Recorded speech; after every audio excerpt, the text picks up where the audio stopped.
Welcome back, friends. We have in the past learnt about string slicing and seen how we can use slicing to create substrings from a given string. In this video, we shall take this forward and in fact, we'll create our very first secret message and we'll do that by jumbling up the letters on the even and odd positions. For example, look at this. This message here was meet me in the lobby at 6 p.m. I have in this particular string, in fact, inverted E and M, E and T, and so on and so forth. So notice it's become M temp because this M and space has also got inverted and entire message got changed because all I have done really is to take letters which are on the even positions and jumble them up with the odd positions. So for example, if I take this example, P, T, and O are on the even positions because they are on 0, 2, and 4. Y, H, and N are on odd positions. So I'm going to create a secret message by jumbling, let's say, these two, right? So Y, P, H, T, N, O in this case. Let's see how we do that in a systematic, logical manner, and we'll see the role of string slicing in this process. Before I go writing about any code, right? Before I go about writing any code, let us first understand the logic that's being used to implement this function. So recall we had a string, for example, the string was X is Python is cool. What we are going to do really is that we are going to create two substrings from this, one containing the even letters and one containing the odd letters. In fact, we already saw these examples in the in the class in the video on slicing. Now we are going to slice the string twice. First one is going to give you, let's say, a string called even letters. I'm going to denote that by E. Next one is going to give you all the odd letters. So in this case, say the orange letters come here, and then I get the blue letters in another list, another string, right? So I get two strings which are now which contain the letters that I want, and now I'm going to jumble them up, and this part is basically going through each element of this. So what I'm going to do is that I'm going to start with, let's say, the first element of this, which is 0. And so O0 and E0, remember O and E denote the odd letters and even letters, the strings. Then I concatenate O0, E0 to O1, E1, which means I take this, then I go this, and so on and so forth. So it's O0, O0, E0, O1, E1, O2, E2, and so on and so forth. Now, in terms of code, we already know that these two can be created using slicing. We have already seen that happen. For this particular logic, for this particular operation, you can see that we are basically dealing with a repetitive operation where we are picking up elements from this string and this string again and again. And also we are picking up an increasing index of letters, right? So for example, here the index was 0.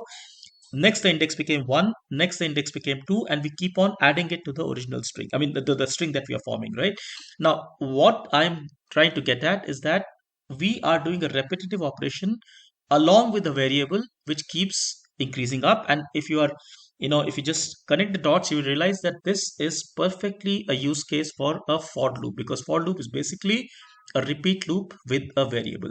So now with this logic setup, let us write some code to define this function and see how this whole thing can be implemented in Python. So for that purpose, I'm going to go into my code that I've been developing. Okay, it's over here. Uh, Notice I have got only one statement, which is X is Python school. I'm going to go up here and write now a function. Now to write a function, as you know, I'm going to use the def statement. So I'm going to say def, and let's just call it, say, even odd. So even odd swap, and I'm going to give this an input X, which is my string X. Now remember, to write the function I must use a colon, and then if I give, so I don't need this, if I give, let's say, you know if you give an enter, I get an indented position. So we have seen this before, that for the function definition I must have this indentation. So let's just go through these steps that we have been doing. Remember, X is an input into the into this function. So what I'm going to do is to create two slices of X. I call it even letters, which is given by X 0, or I don't need to give this, in fact, say 2. Because notice what's happening here is that I'm not giving the start index, I'm not giving the end index, I'm only giving the step size. Hence, start becomes 0, end becomes like the entire string, and I'm going in steps of 2, which means I'm going to get 0, 2, 4, and so on and so forth. That's exactly what we had done over here, if you see. So I'm going to get this string as even letters. Next, I go and say create one string called odd letters, and I'm going to call it say X. In this case, 1 colon colon 2. And what does this mean? I'm going to start on element number 1, item number 1. I'm going to go all the way to the end in steps of 2. Now, having created these two strings, and we have, by the way, done this here, so I'm going to get these letters in a string. Next, I'm going to use a new string, which I'm going to create by taking elements from those of these in a sequential order, right? So first, let me just create a placeholder for this string. So I'm going to call it S. I'm just going to call it an empty string, right? So notice S is created, but S is completely empty. There's not even a space on this. I come in here, and remember we have to add one element each. So as I discussed, that's a perfect use case for a for loop. So what I'm going to do is that I'm going to say for, let's say I in range, in range, say len of even letters. You know, what I'm going to do is that I'm going to say, okay, don't need this. Right, I'm going to say for I in the range length of letters, remember to put the colon. And what do I want to do, right? I want to keep adding letters from the odd letters and even letters depending on the index I. Remember, the index I is going to keep increasing because of the for loop. So I'm going to say S is equal to S plus, say, odd letters, say, okay, I have to be careful here, not use square brackets, odd letters I. And then I'm going to say S is equal to S plus even letters I. So what this is really doing is what I had shown you, that first it adds, remember I starts on 0, range function gives you 0 until length of even letters minus 1. So I starts from 0. So first I go, S is empty, I go and add to it odd letters 0, and then I go and add to it odd letters, even letters 0. Next I becomes 1, so I go and add odd letters 1, even letters 1. But remember, S is accumulating the whole thing, and hence S becomes my complete string. And we'll in fact see this happen. Just to make this bit more clear, I'm going to put, say, print of S over here for now. And now I'm going to just write a statement. We'll come back to this and discuss in a lot more detail what this means. But really what I'm saying is that I want this function to return me some value. So I'm just going to say return, say, in this case, S. Now, defining a function alone, remember, is not sufficient. In order for me to see the result of this function, I must call this function, right? And we have seen this before in the pixel art. So what I'm going to do is that I'm going to say, let's say call a new string here, X even odd. I'm going to say is say even odd swap of, say, X. Now, what is happening here? Remember, notice this carefully.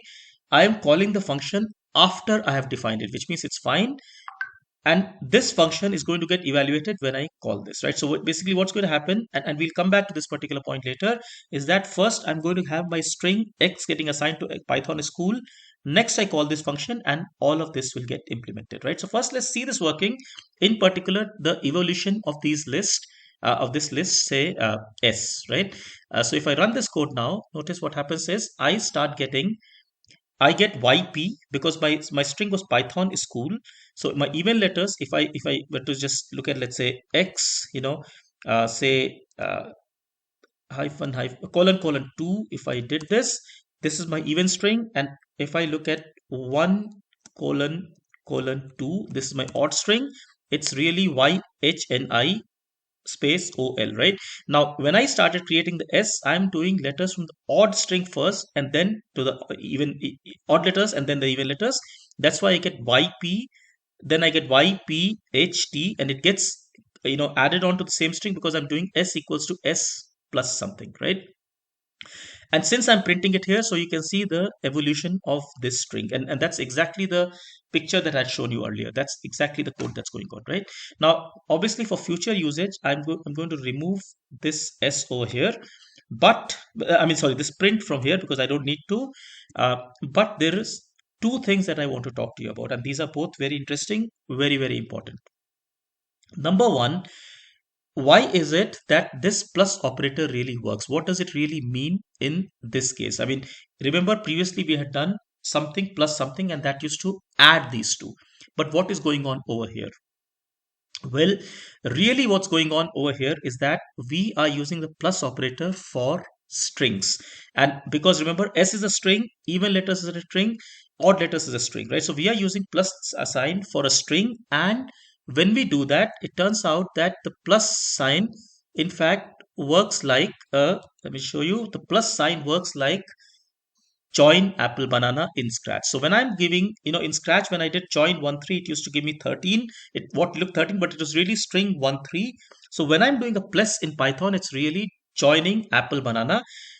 However, the same plus, okay, the same exact plus is going to give me 4 if these were numbers. Right now we talk about data types in another class, but keep in mind that the same operator, okay, the same operator is going to behave differently depending on what operands we have used, right? So we have used plus as regular addition, but here plus is being used in what is called concatenation. Simple way to remember that is like join apple banana. So that's point number one. Now the second point is also equally interesting. Notice when I'm calling this function, I showed you the even and odd strings by showing x hyphen hyphen 2 x1 colon, sorry, x colon colon 2 x1 colon colon 2. I did not show you. Now if I just were to show you say even letters, I'm going to in fact get an error here, right? Now the reason for that is that any variable that is used inside a function is in fact local to that function, which means that I really cannot access this function, this variable, outside this function. Okay, now this is an important point. Even a variable s, if I were to try, let's say s, it's also going to tell me it doesn't know what s is, because this s was created inside the function and hence it's totally local to the function. What I have indeed still is the x, and that's why I was able to perform operations on x in the console. This entire thing that was created here was all entirely local to this function, and hence we are not able to access it outside. Now we will talk about this once again when we talk about the return statement. So with that, I hope this particular video made it clear how we are jumbling up these strings, how we use, let's say, the logic of splitting the strings, slicing the strings, and then a for loop, then this plus operation, and also a little bit of flavor of what these variables are, and how the function really works. Take care. Thank you so much. Bye bye.